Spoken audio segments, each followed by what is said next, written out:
I made 28% return on my money in less than 2 months on this trade, but I could have made more. I want to walk you through the Apple ratio call diagonal I brought up on some of the YouTube live sessions, and I want to share with you at the end of the video some different scenarios that could have played out if I placed the trade differently, and talk about how I think about those, because it's really important to keep things in context. What's up, everybody? Erik here. Welcome back to All the Outliers. Shout out to the Patreon family. If my videos are useful to you, consider signing up. It helps me out a bunch. Let's get right into the video. Okay, so here we have a trade in Apple, and essentially I entered here with some 190 days to expiration deep in the money long calls, and I also sold some short premium against them. The reason why I like this trade is because it allows me to benefit from the leverage of options, but then also collect some premium up front. So that's exactly what I'm doing. It's also known as a poor man's covered call, which is slightly different than what I'm doing here. It's a ratio diagonal. Now, as I progressed through the trade, I started noticing that there was definitely some bullish bias here. I was getting the movements that I wanted to see, and I needed to make some interesting adjustments to my position. So here's what we got. Overall in Apple, I was bullish. That's why I chose a ratio call diagonal. And for those that,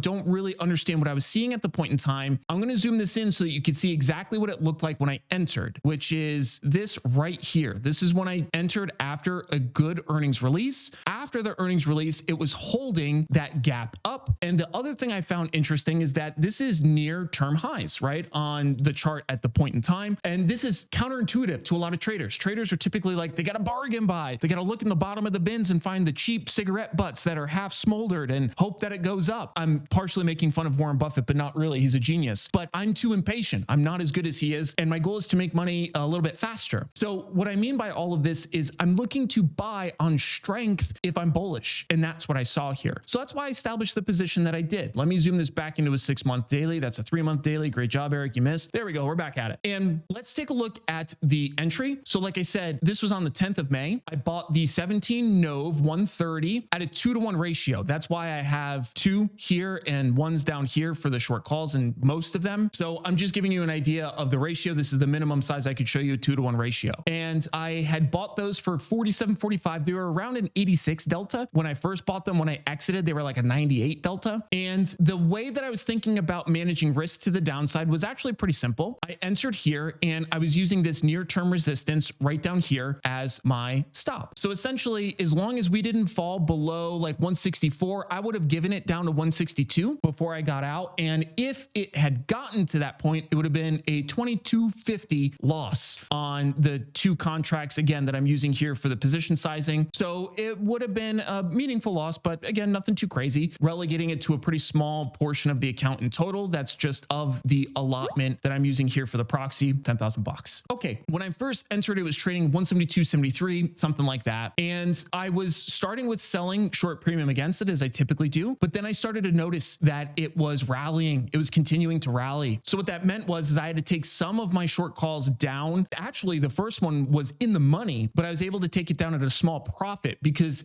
so much time had passed that there was still a net credit to be seen, even though it was in the money. I love those scenarios. And then I reloaded. I downsized. I went from a 2-lot to a 1-lot because I was seeing that bullish confirmation. I wanted to let it move to the upside. And that's exactly why I wanted to reduce some of the short deltas against the longs, give it some more room to run. And then the rest of the short calls that I was using in this instance, I kept it down at that 2-to-1 ratio. The reason why I had a 1-to-1 when I first entered is because the deltas were offset enough that I still had upside potential to run. Now, I did end up having a bunch of these that I closed for losses throughout the cycle of the trade. And again, that's because I was favoring the upside potential as compared to salvaging the credit that I could collect on the trade. So you can look through this, see what you think. And the ultimate end state here is I didn't exit both leaps at the same time. I exited one of them to cover the cost of this in the money short call that I couldn't wiggle out of. And then I closed the other one on this date right here on the 28th of July. And the reason why I did that is because I had this position that was expiring 28 July. They were the 190s. And at this point, we're at like 196. So there was nowhere for me to go. There wasn't a great roll available without going super far on time, that kind of thing. And I looked at it and said, it made the move that I wanted. And it had already started to stall out after hitting this high. Volume was contracting down if we look at it on average. And I also saw us starting to hover into this this 9-day moving average, short-term moving average. So all of that led me to say, like, I actually thought there was going to be a little bit more upside potential after I got out, but I didn't think it was going to be too much. So that's exactly why I got out here. Sometimes when something makes the move that you want it to make, you don't have to fight it all of the way. Now, one of the things somebody was asking me is, how did I kind of decide when to take profits? Like, why didn't I exit here? Or why didn't I exit here? The main reason is I'm following the trend. As long as the trend continues to move where I want it to move, what I like to do is continually slide up my stops. So what I mean by that is if I grab this price level and I show you my original stop was, like I said, somewhere right around here, around 162. And that's when it was on the 10th of May. Then when I saw it rally up here into this like high 170s, I slid my stop up to here to 170. Then as I saw it start to catch this leg, I looked for the next set of near-term resistance, which I considered something around here, maybe like 181. And I'm just using the tops from here and then the bottoms from here. And then I'm using the moving averages as my shorter term indicator as I'm sliding this thing up. I care about the slope and I care about the organization. So as long as it continues following the trend, then I'm going to try to stay in it. If I didn't have these short calls expiring that forced my hand to close here, I would have held it until here and I would have gotten out as price firmly closed below the 9 and was touching the 22. That would have been exit protocols for me in that case. So just giving you some context there. Okay, now as I promised, I want to walk you through these 3 scenarios. The first scenario is exactly what happened. This was buying the long options and selling options against it, which in this case worked against me. I gave up some money doing that. So in this case, I walked out again, 28.8% return on invested capital. If I didn't trade any short options, knew the future and knew it was going to go up and just bought the same long options, I would have had something between a 35-38% return on invested capital, depending on, exact exit and entry.